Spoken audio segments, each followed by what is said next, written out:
right, y'all.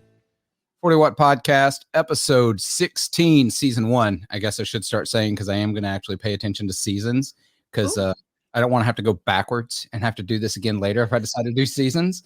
So season 1, episode 16, coming at you. This week, I've got a guest. It's going to be a whole bunch of fun. We've been sitting here chatting before we get started. Got Emily Harris from the Get Offset podcast. So before we get started, I'm going to try to cover this stuff in the beginning so I don't have to say it again at the end. If you're watching on YouTube, thank you. Hit subscribe, hit like, leave a comment. Please do.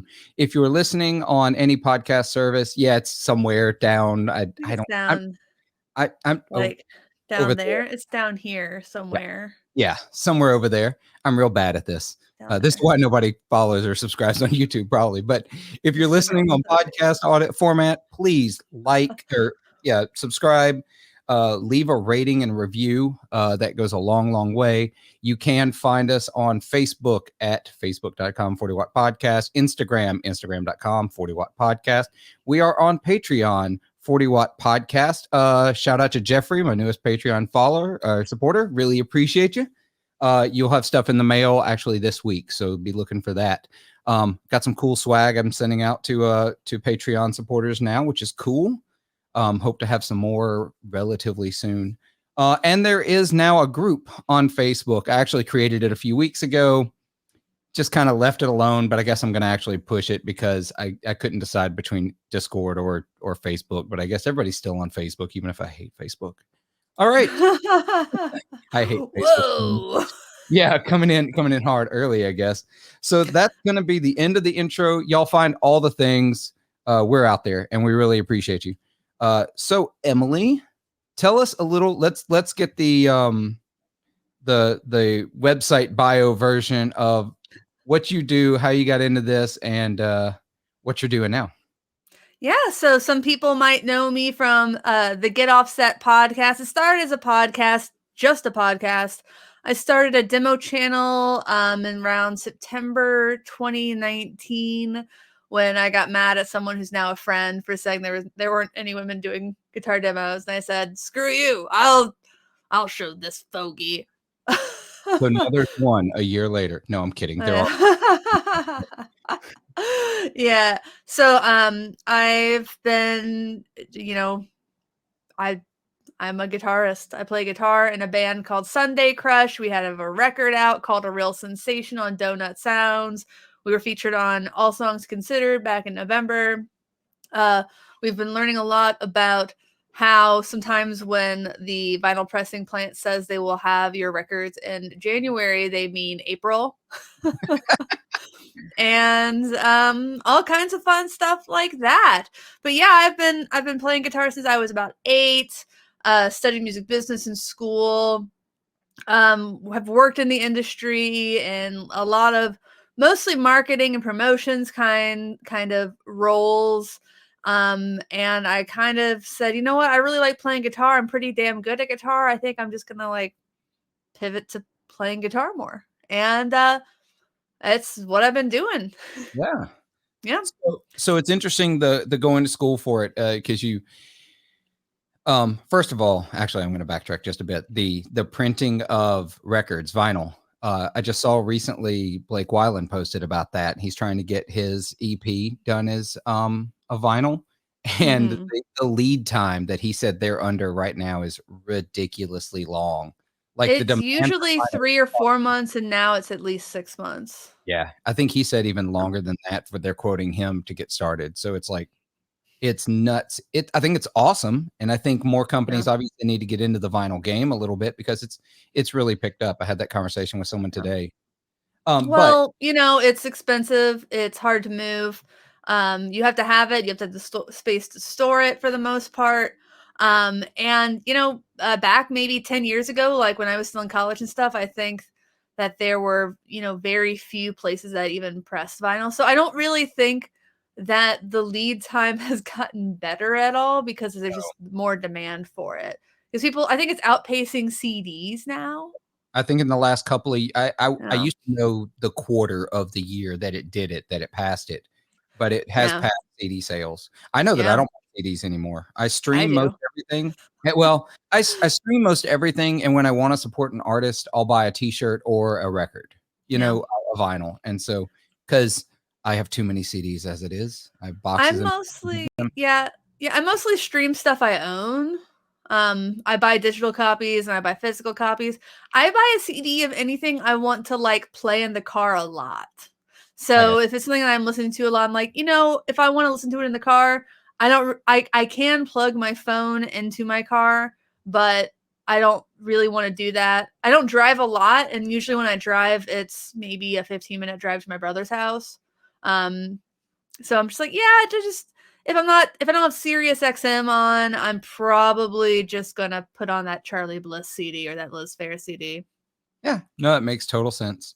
I think Blake said that. So he's pre-order open right now, and I'm using him as an example just because it's the most recent I've seen.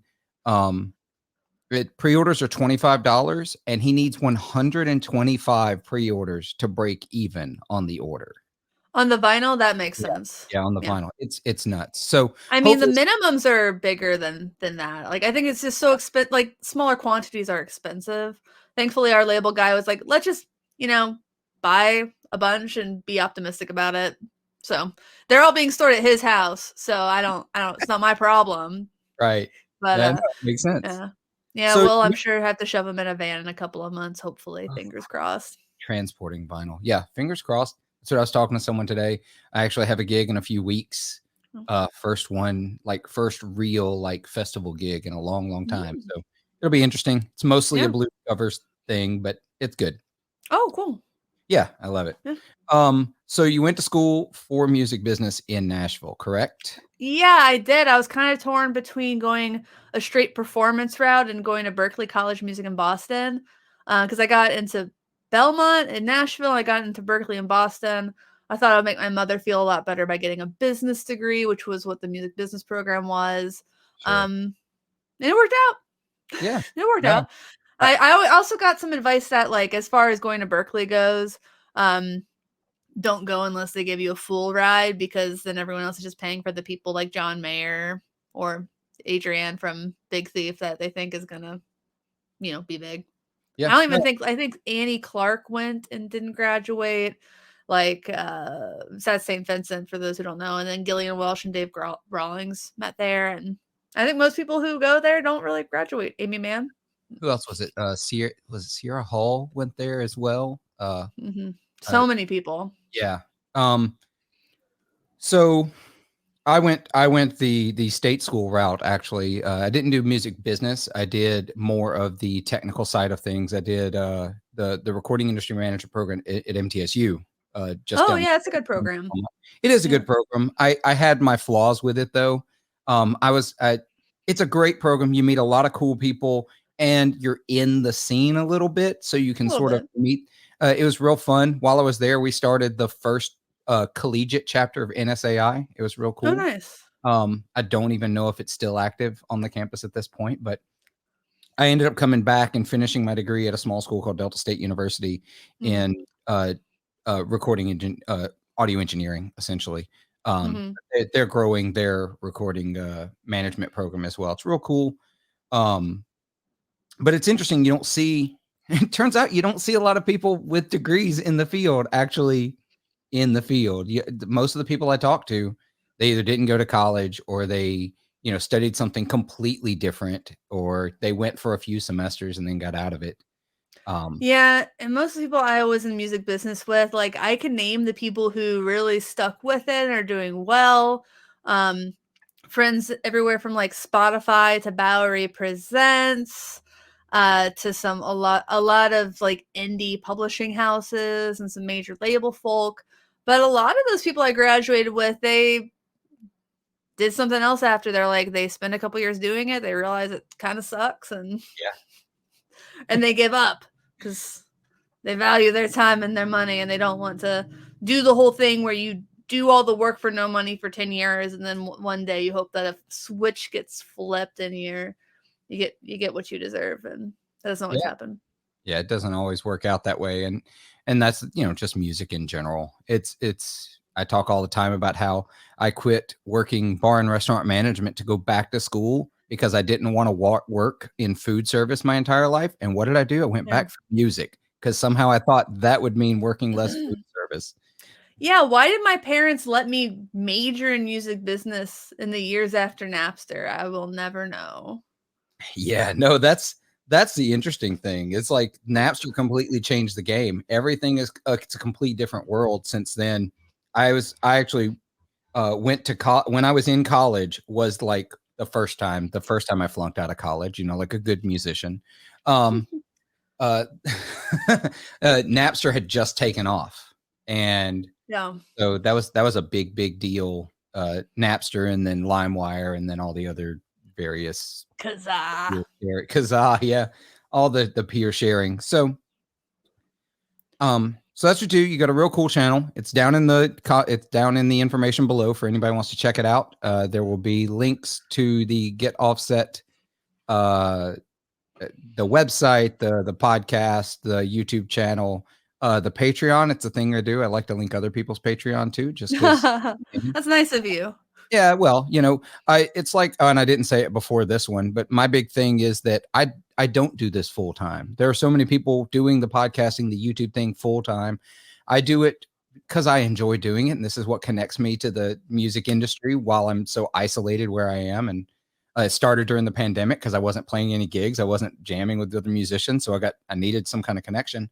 I give 25% of my Patreon proceeds, small though they may be, to charity. Because Aw. I'm just trying to cover expenses here. I'm just trying not to cost money. Is It what it took is. us it took us 2 years to break even, basically. Albeit our fees were low, like we paid podcast hosting and website hosting and kind of upgraded that as we needed to.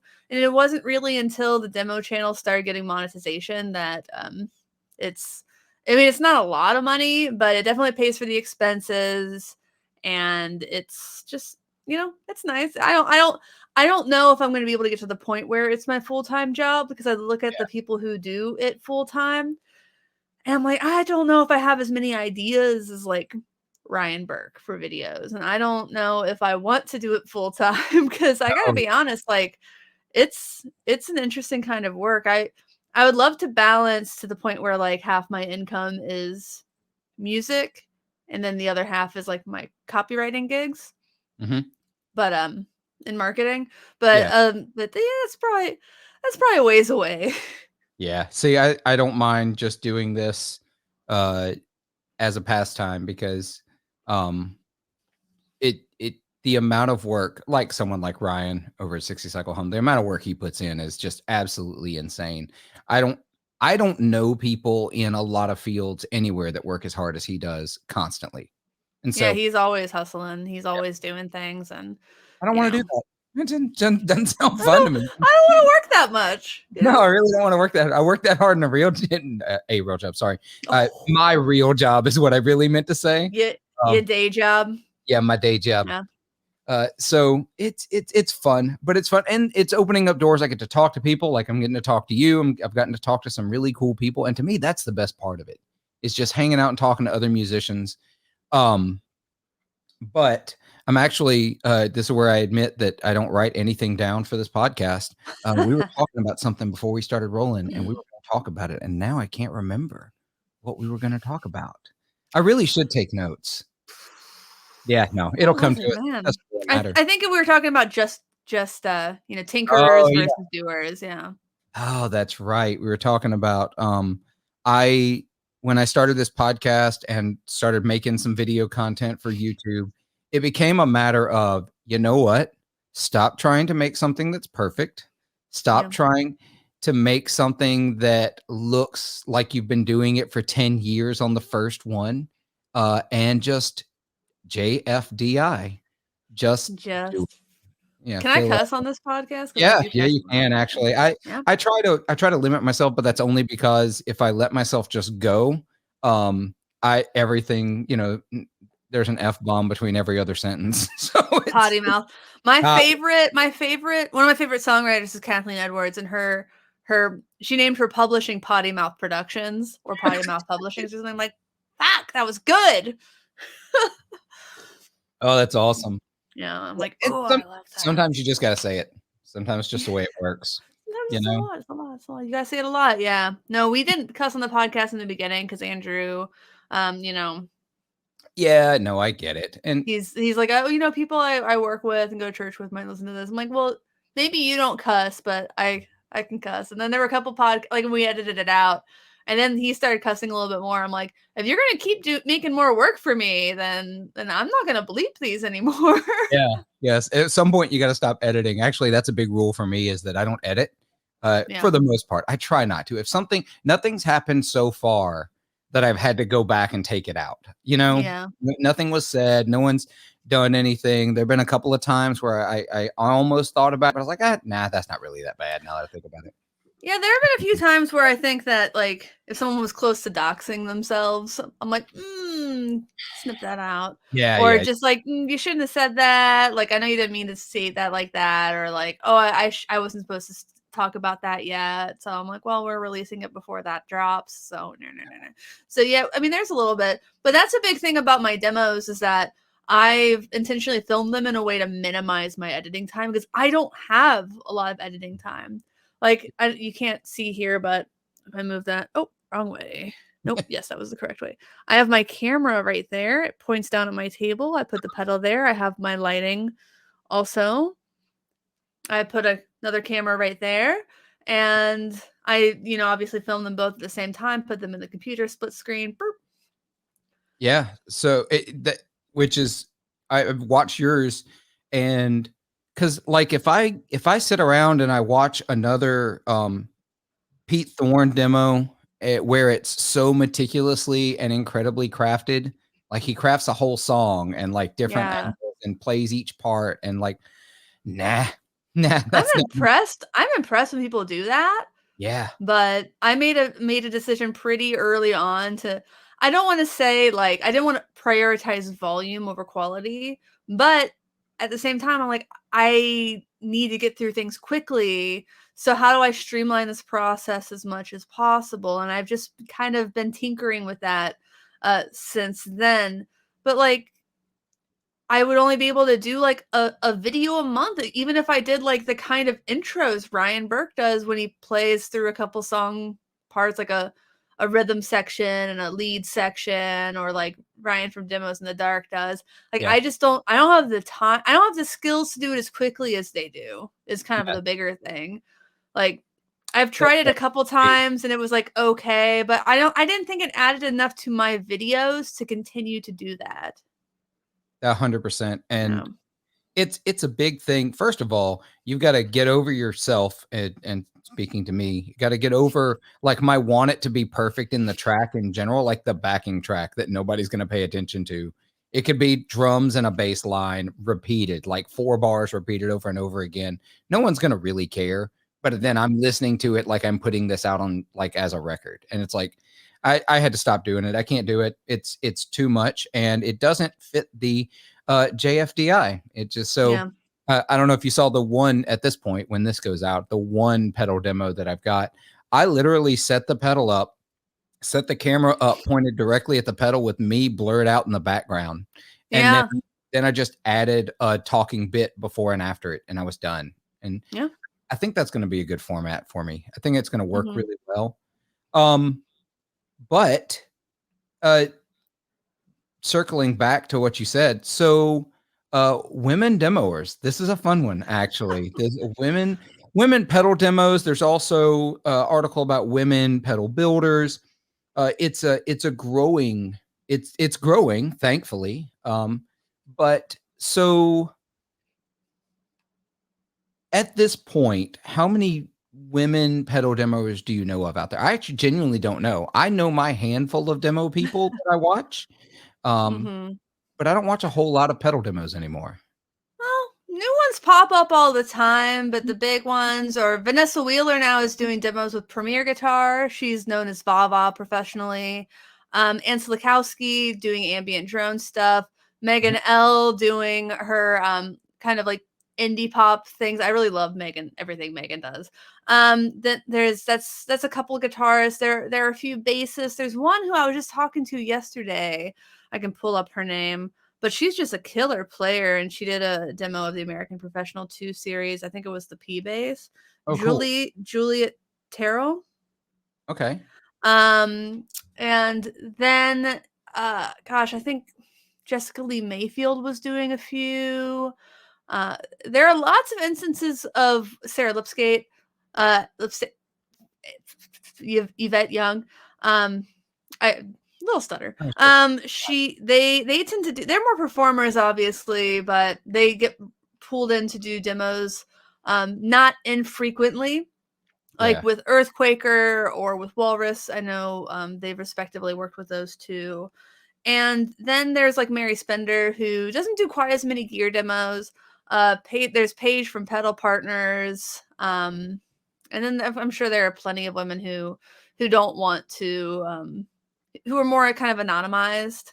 Like there are women who are anonymized in the pedal industry as well. Yeah, unfortunately, for very good reason, because people are pretty shitty.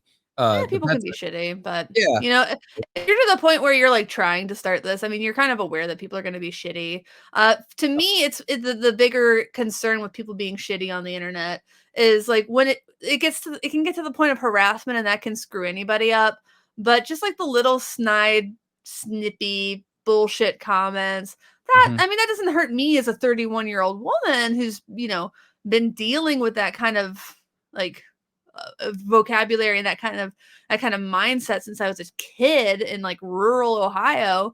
But it hurts like the young girls who are starting and they want to find a place in the world in general, and you're really struggling, and that time of life is really, really hard.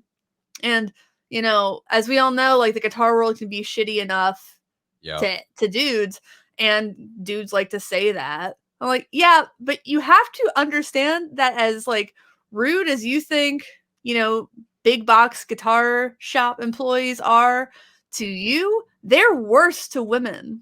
Absolutely. As much as it's like as much as you think used car salesmen are swindling you, they're worse to women. Yeah, you see it all the time. It's either they're and anyone who's actually paying attention sees it. You can't ignore it. If you're not seeing it, you're choosing not to see it. Is the way I look at it. That's a big thing. Like that, you mentioned that video that Reverb.com put out as the day that we've recorded this about. I think it's called like "Where Are the Women Who Are Building Guitar Pedals" or something like that. And a lot of the comments are like, let's see, every woman has had that not great experience trying to buy something in a guitar store. Yeah, so is every man. I'm like, but it's different. You don't understand. Like, you're just pretending that it's not different. But then again, men walk into a guitar store, and the employees assume they're not the customer. That's exactly it. Yeah. Show me one time in the history of the world where a male employee at a guitar store has said to a male customer at a guitar store, "Are you sure these are the cables she wants?" Yeah. It doesn't happen that way. And so it's subtle. Sometimes it's subtle. A lot of times it's very in your face, but sometimes it's subtle, but it's there.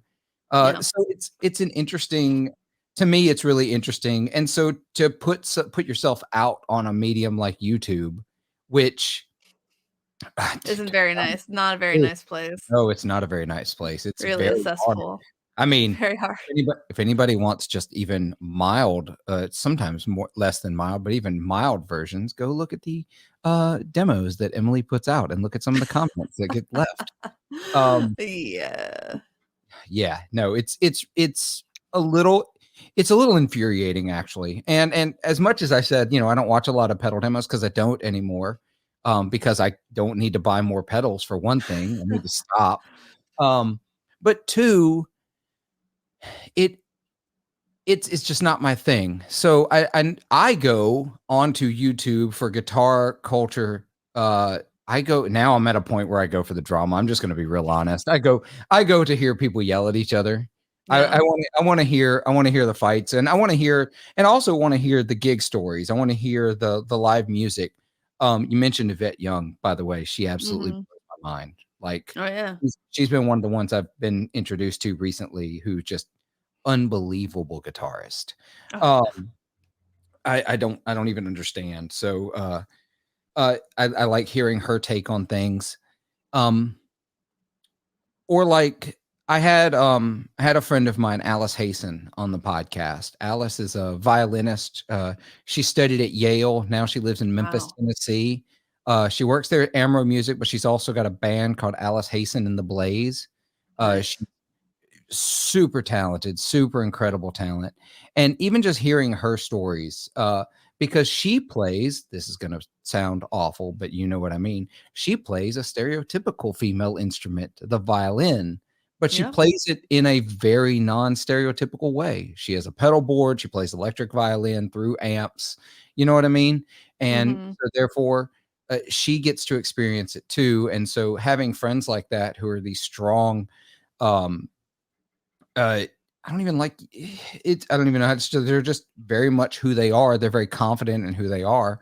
I think as women in the industry start to step forward, and they're going to experience it even more than those who aren't stepping forward because they're pushing on the status quo so much, which you guys talk about. For those of you that don't, I doubt there's many people who listen to my podcast that don't listen to yours already.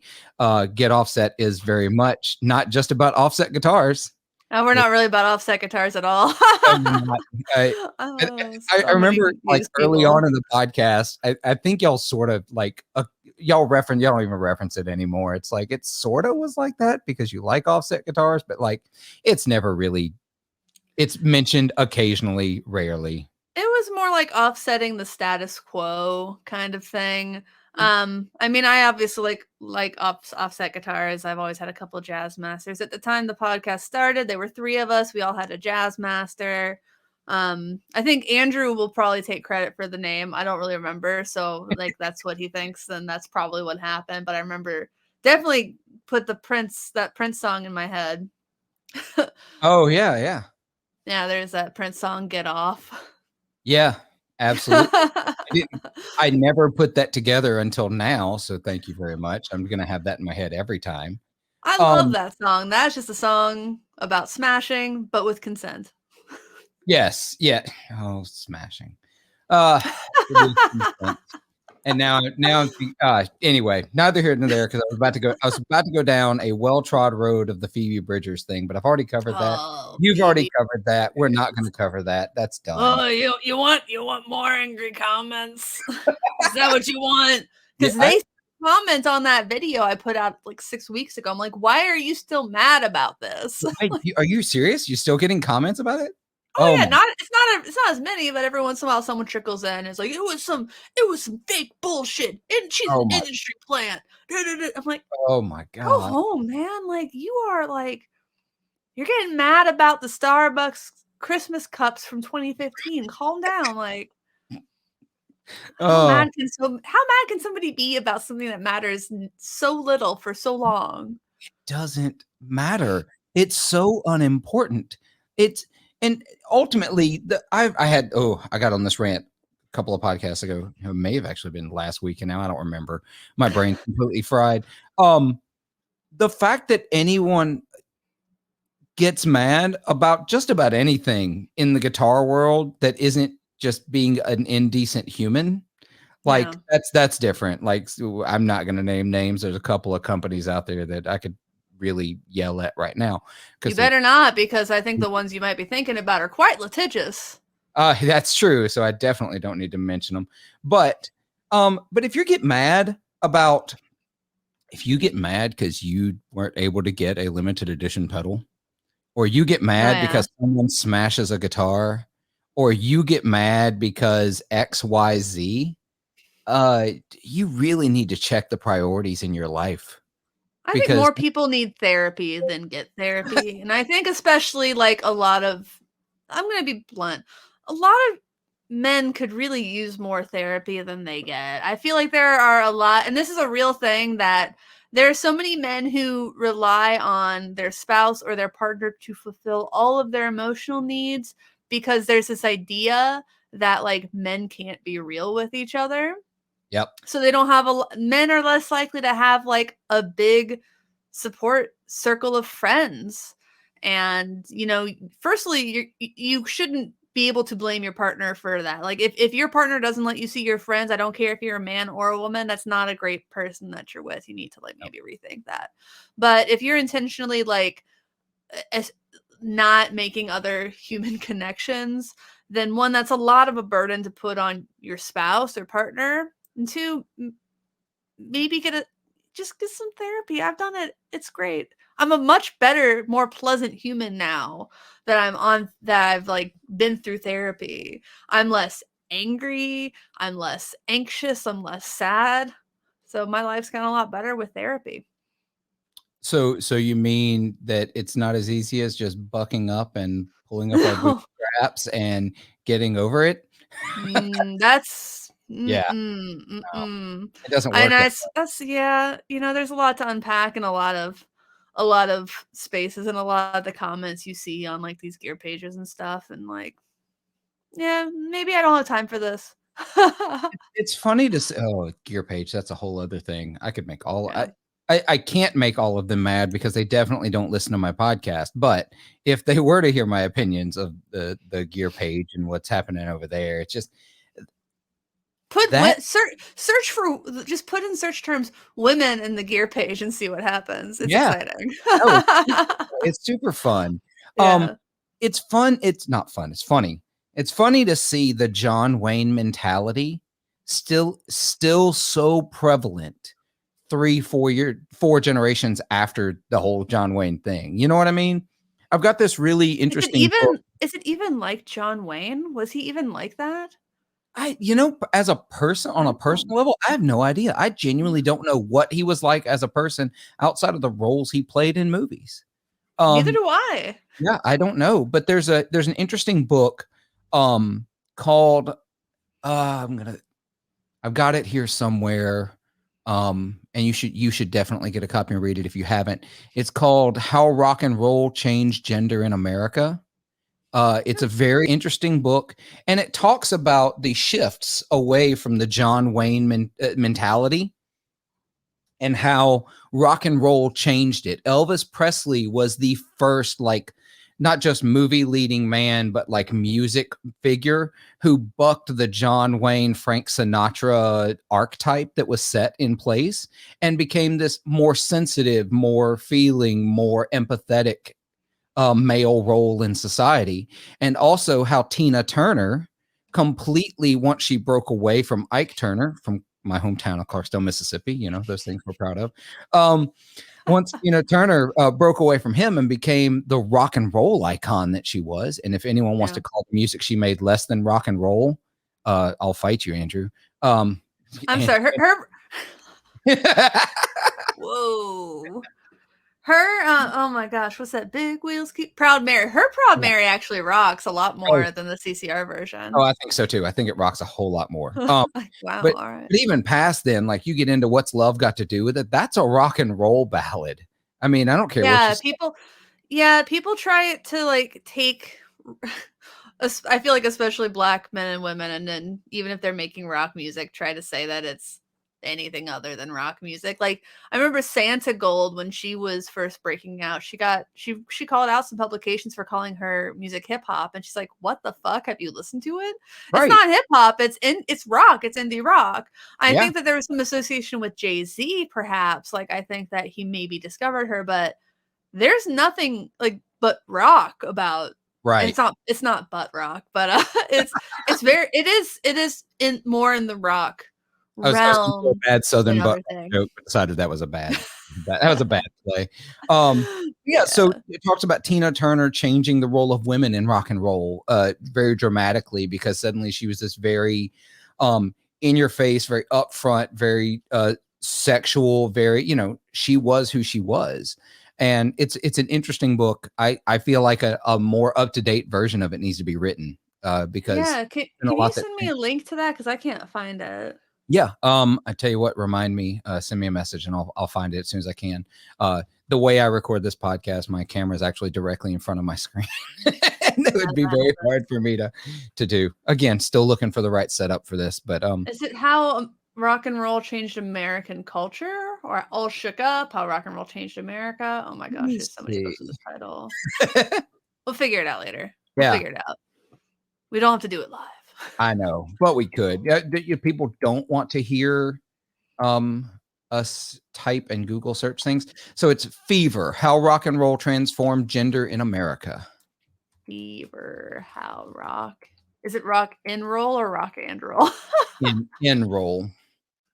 Roll change gender. And then you had men who were like extremely effeminate. Like I mean, people would probably start with like David Bowie or Prince. Obviously, Sure. Bowie was before Prince, but Little Richard. Yep, Little Richard, absolutely. Little Richard was a big one for Richard was sure. a beautician before he became a rock star. I mean, come on. I mean, it definitely bucked the trends, and it still comes back to it. And actually, it'll be a really fun to get you. And I've got another friend of mine that I've wanted to get into this topic with. I don't know if you know Christone Kingfish Ingram. I don't know if you've seen Kingfish. He's a blues artist, but he's from my hometown. He was in one of my past episodes. It's only available for you YouTube watchers. It's only available in podcast. It was before I started doing videos. And I really want to talk about, I really want to explore that whole race versus and rock and roll. Like there's this huge thing about how hard it is for, like you said, Black artists to be recognized as rock and roll.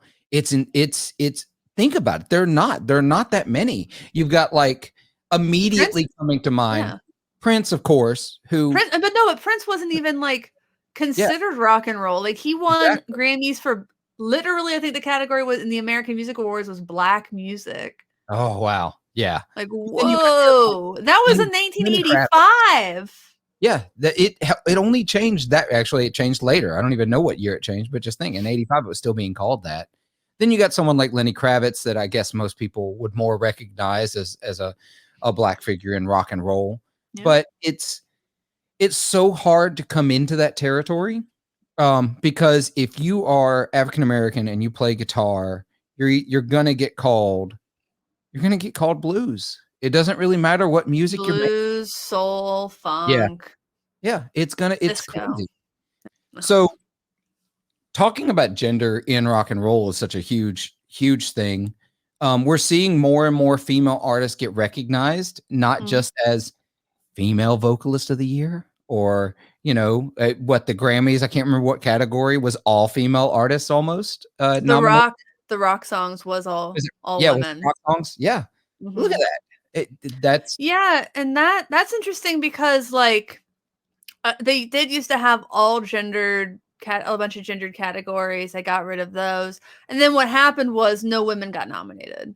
Right. Like so the nomination process for the Grammys is weird. There are nomination committees, and they make the decisions, and then the voting members can vote.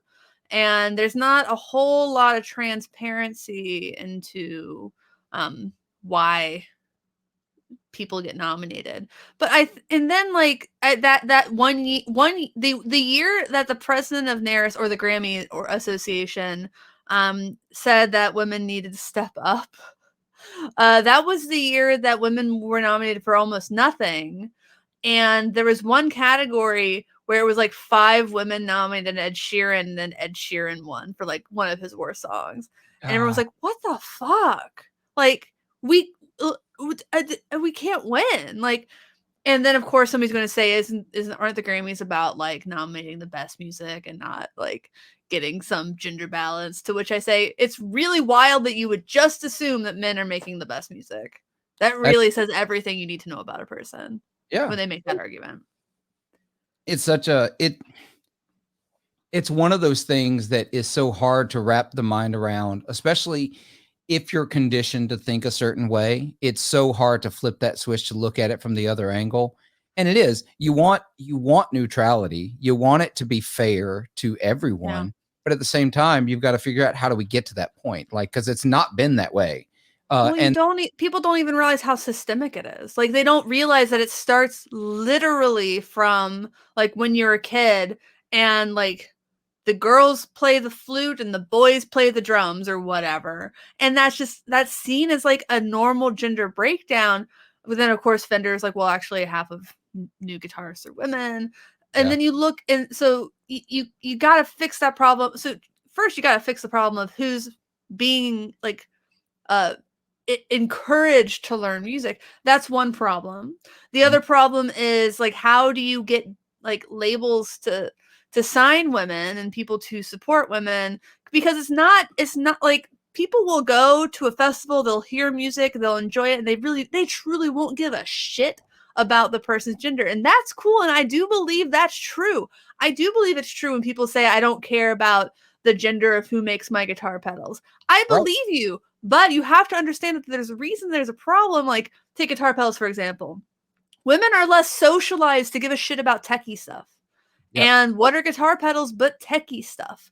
And I think that's probably why more women play acoustic guitar than electric guitar, because to play electric guitar means techie stuff. And you have always had women role models at the very forefront of acoustic guitar because of singer-songwriters. Joni Mitchell and Joan Baez in the 60s, and 70s. Like, then you have like in the 90s, like the Indigo Girls. I mean, that's very specific. Country music, like Loretta Lynn playing an acoustic guitar. Like, you have all this kinds of like representation for acoustic guitar, not so much for electric guitar and rock, for one reason or another. Of course, we know that women exist and play music and always have. Then you get to the point where the big labels, they say, well, we've never had a woman band top the charts. And you know what? You haven't, because the only woman band that's ever hit number one record that wrote and produced their own songs and played their own instruments is the Go-Go's. Still, to this day, Beauty and the Beat, only record by an all-female band where they wrote all the songs, performed all the music to go number one. Really? So is that because the women aren't good, or because they're not getting signed? Is it because they don't have these opportunities? And then you look at radio. Sorry, I'm going on a rant. Then you look at radio, and are you familiar with Selector? Yes. Yeah, so Selector. I don't know ins and outs, but I know what it is. So basically, like, after payola, DJs, and if people don't know what payola is, basically labels used to pay DJs to play their songs. And what the thing is, I think that actually has more equality. That was more equitable than the current situation, which was that money was the driving force. Yeah. Well, now instead of DJs getting to pick their songs like all the time, it's one programming manager. Yeah. So now labels only need to bribe one person, and then they don't even necessarily pick what song is next. Yeah, they can like skip stuff and shuffle it around, but Selector, you can put in filters based on tags that are put in with the song. So one of these so for example, maybe you don't want 3 songs in the same key with the same tempo at once, because that's weird.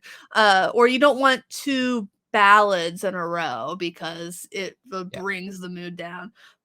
You can also set it, and many places did, that you don't play 2 women in the same hour. Not just back to back, not in the same hour. So that's why, like, you'll see country radio is a big example of this right now. Women are making great country records. They're getting great reviews. People are interested in it. People are voting Maren Morris for things and like the CMA Awards and all these other like fan vote things. People obviously dig these women like Maren Morris, but country radio still doesn't want to play them. And there's no reason. Radio still wants to play another song about a pickup truck and drinking beer on a back road. That's basically a rap song with a with pickup like it's basically a rap song with a white boy Southern drawl and like acoustic guitar somewhere in there, and maybe a little bit of chicken picking. That I'm convinced is fake on half of them. I'm convinced, or at least it's exaggerated. You get the snap tracks too. Oh, I love the snap tracks.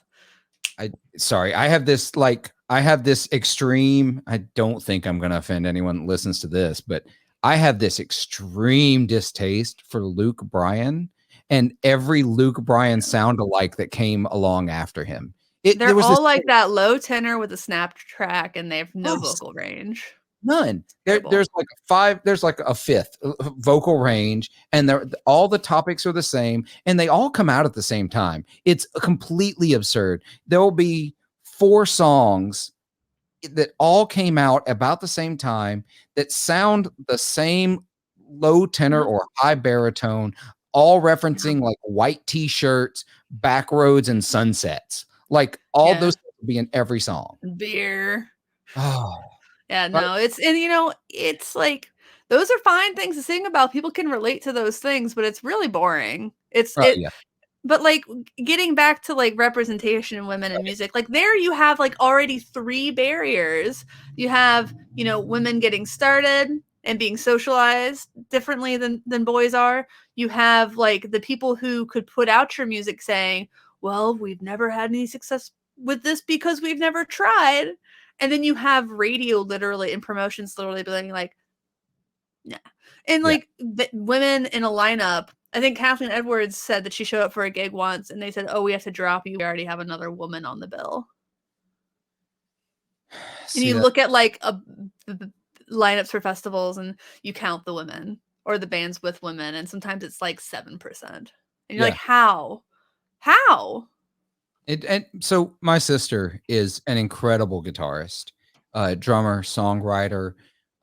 She's been on the cusp of a record deal a couple of times, and then she finally ditched the idea because every time she started to get close, they started to want to change something about her, and like she was like, she had this one particular producer tell her, oh, like initially it was all your songs are great, you're fantastic, you're a great performer, and then like, okay, now we need to hire all these people to write your songs for you, and like it's like, well, what?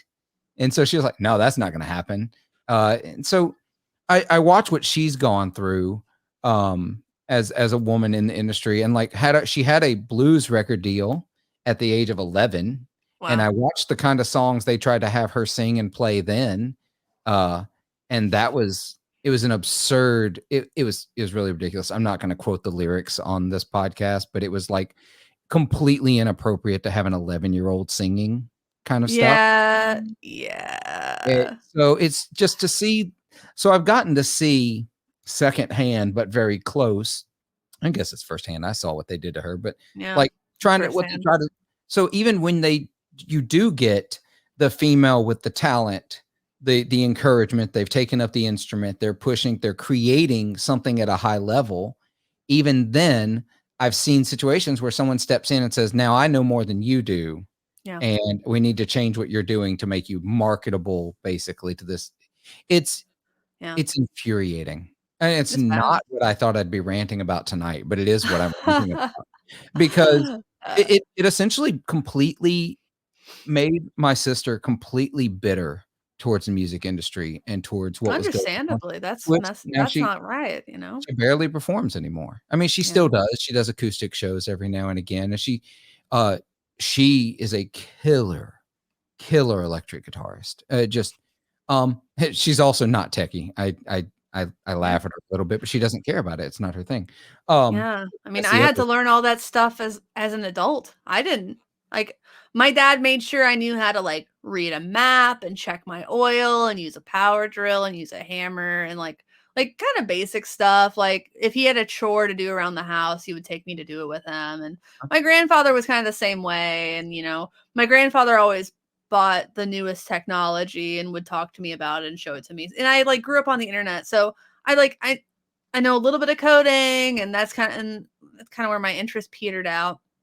But like, I didn't want to do song production. I didn't want to do the studio track at Belmont. I wanted to do the business track because that seemed more appropriate, I guess. I didn't know that like Sylvia Massey existed. I didn't really know that Susan Rogers existed. I didn't know that there were these women who were doing this thing. And I guess that was that.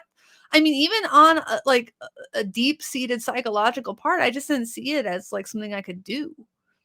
Yeah, because you don't see other women out there doing it. No. And they are out there, but you don't see them. You haven't seen it. You We've know, been here for forever, even so Fender obviously has had women building their pickups for forever, and those are some of their most highly sought after pickups. Seymour Duncan, I think that one of his first 5 employees was MJ. MJ. And like if you look at their factory floor, it's like all women. Like women are making these pickups. Yeah, Women have always been like helping their husbands solder these pedals up and in I've, their I've got a couple. garages. I've got a couple of MJ made Seymour Duncans in one of Oh, my guitars. nice. I'm very, very proud of having MJ Yeah. made Seymour Duncans. Or Yeah. if you go to, I took the tour. It was a long time ago, like 2 CEOs ago. Took the tour at Gibson and to see how many women were Yeah. on the floor working on guitars. Yeah.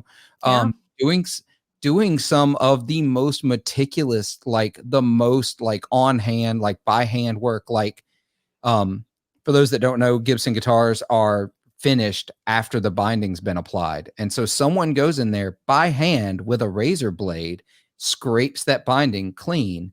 And the women it was all women doing that job, and they were incredible. Like, Women on average are more dexterous than men. I actually took a welding class the other week, and the guy who was teaching the class said, if it weren't such a shitty misogynistic industry, we'd have a lot more women welding, and we'd have a lot better welders because women tend to pick it up a little faster. I mean, you think about one thing that girls are definitely socialized to do that boys aren't is make their handwriting look pretty. yeah, it's funny to see it the other way around on that one, because the big deal that's always made whenever a man has good handwriting. Like, Yeah, yeah, yeah. it's funny to see it the other way around in that respect. It's like, why is that weird? Why do we have to think that's weird? My Well, brother's an artist and he has beautiful handwriting. well, mine's atrocious, but Beautiful. that's just Yeah. I attribute it to the fact that I've had a computer since I was very, very, very young, and I learned to type. So I just thought Yeah. handwriting was unnecessary. Um, Yeah. but in the same vein, when you were talking about earlier, flute, I know several male flutists who I do too. Yeah. are incredible, but Yeah. there's a stigma attached to it because that's a woman's instrument. Yeah. And It's a woman's instrument. That's what people yeah, think. yeah. Clarinet too, for Oh yeah, some reason. yeah, Yeah, which is wild. it's so Clarinet, stupid. I know, and it's I think it's getting better. At least it feels like it's getting better, but I can't talk about it because I'm a, I'm gonna go white dude living in the South. You know what I mean? Yeah. I don't. I get to You walk can around talk and about it. not think You about can it. Yeah, you can influence the world around you a lot better than you can influence, people from afar. And that is part of getting back to like tinkering versus doing. yeah, And, I had thought about starting a demo channel 1,000 times and I really wanted to, but I'm like, I gotta make it until it's perfect because I know people are gonna judge me, just as hard, if not harder than they judge the dudes who do it. And finally I was like, fuck this. I'm like, I just got so mad. I sat down with a guitar that I somehow was able to buy before they were like available in other places, like my Starcaster. I'm like, well, I have to do this now, or there's going to be no point in doing it because then there's going to be a lot of other people. I'm like, I actually can get the jump on this one. right. So I did my Starcaster demo, which I think is like getting close to 50,000 views.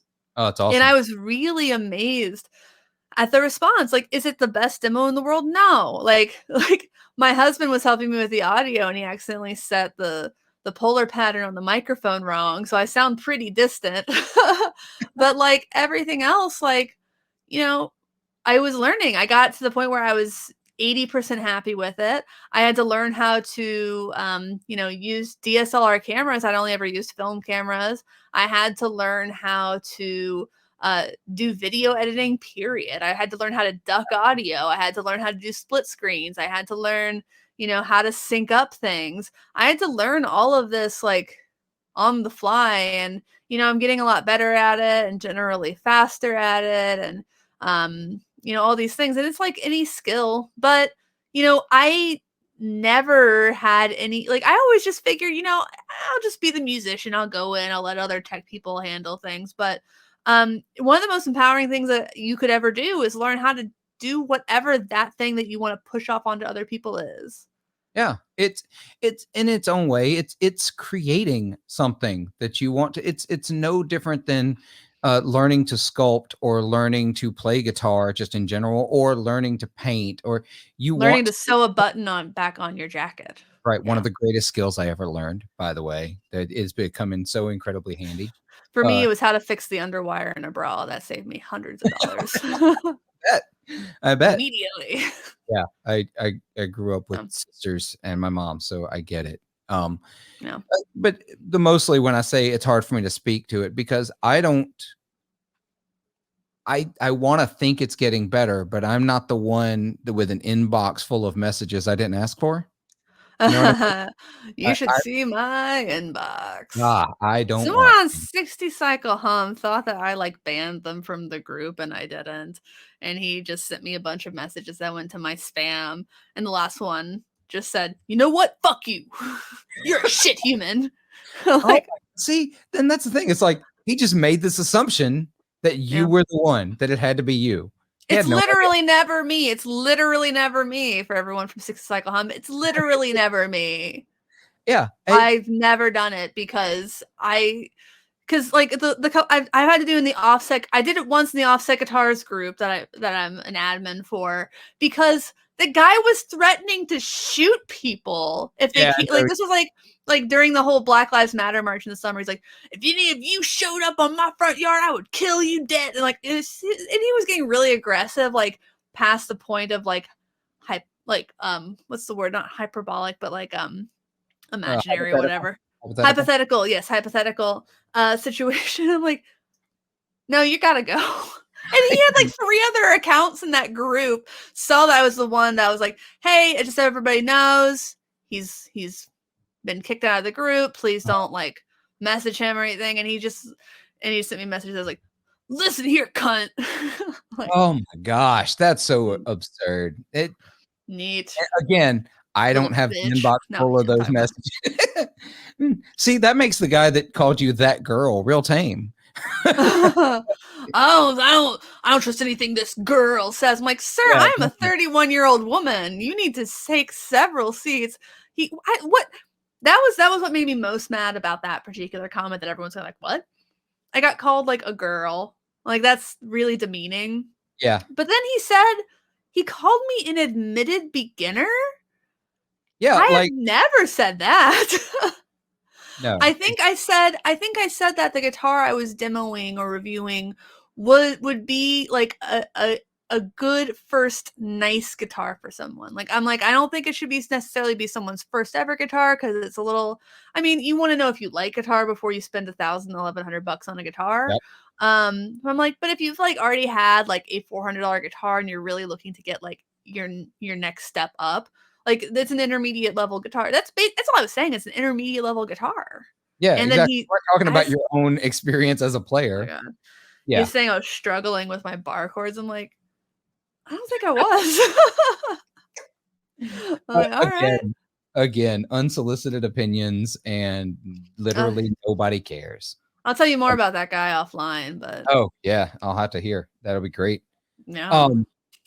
So I think I've really exhausted all of this before I start getting really angry, to be really honest, because it's like I watch it all happen, and I work in a field, so I'm going to talk about my field for a second. This is where I don't talk about guitars for a second, or music industry for those of you listening. I'm a librarian, and you would think public libraries are dominated by female. It is a female-dominated field. I don't know the exact percentage. I think I heard it at one time, but it's almost 3-1. Until you get to library administration. And suddenly that percentage shifts back the other, not completely, it just gets closer to 50-50. But it's an interesting thing to see that even in a field where you wouldn't expect to see misogyny, you still see misogyny. Oh yeah. It's everywhere, really. Here in Mississippi, and I'm going to get mildly political for some of you. A while back, this is 2016, the 2016 governor's election. I hope I'm getting that date right. Anyway, so there were the primaries. There was a sitting Republican governor, and the Democratic primary for him was 3 very, very qualified, experienced female candidates and one guy who had never even been to the state capitol running for the Democratic nomination for governor. Who do you think won? Oh, I think the guy won. If I had to Absolutely. guess. Yeah. Absolutely won. No one Was knew that the his name. primary?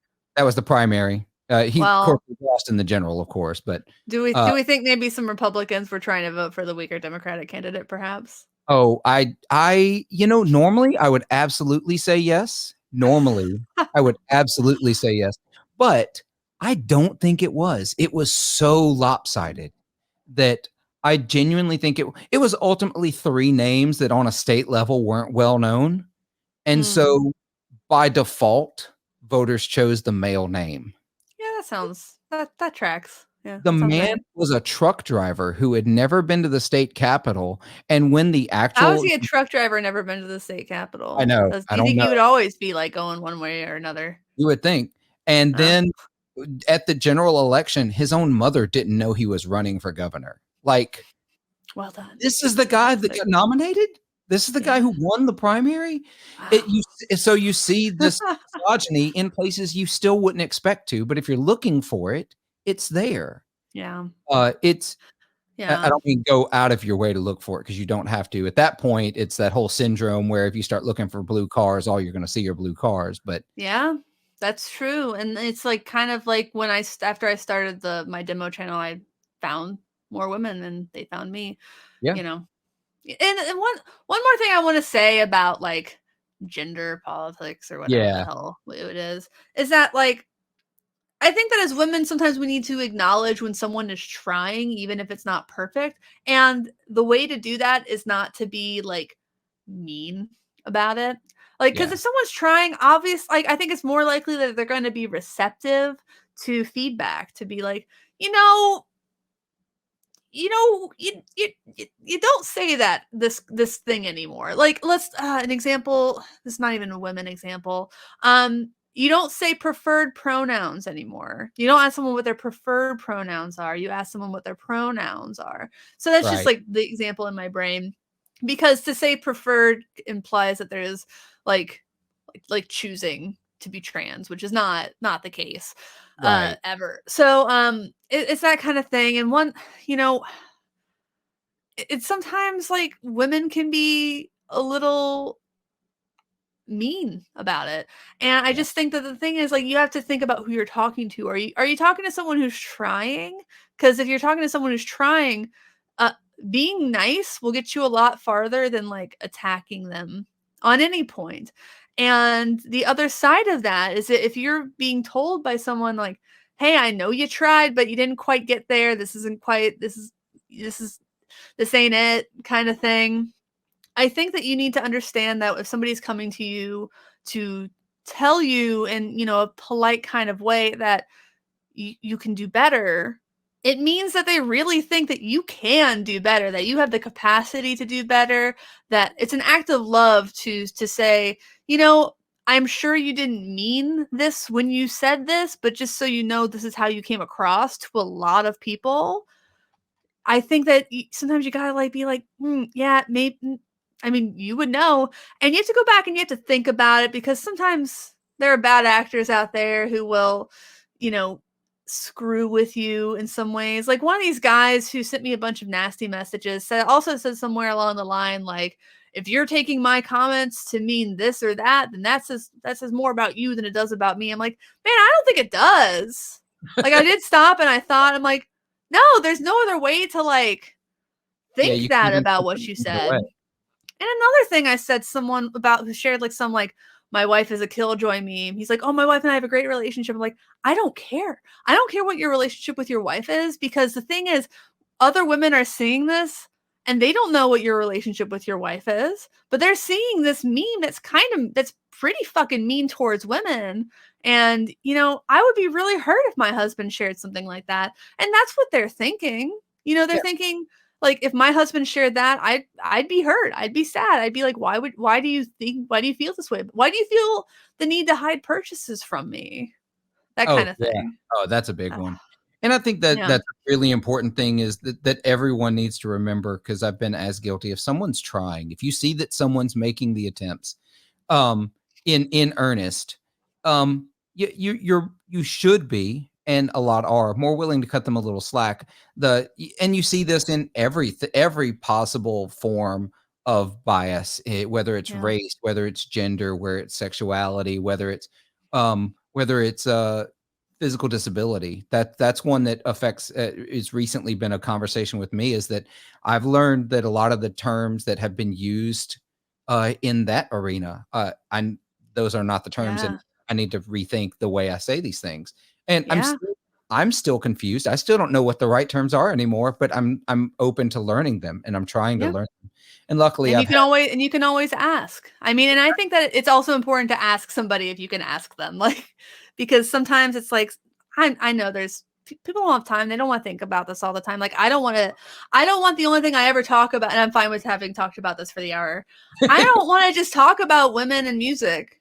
yeah. Like, I have a lot of other things I give a shit about and want to talk about. But I get like that, and I'm very happy, and it's like people are welcome to come to me with questions about that. Like I generally have the time, and I'll be honest if I don't have the time or energy to do that, or if I don't want to. Like, I'll be honest and don't. It's not. It doesn't say anything about you, but it's just like where I am in my brain at that Yeah. moment.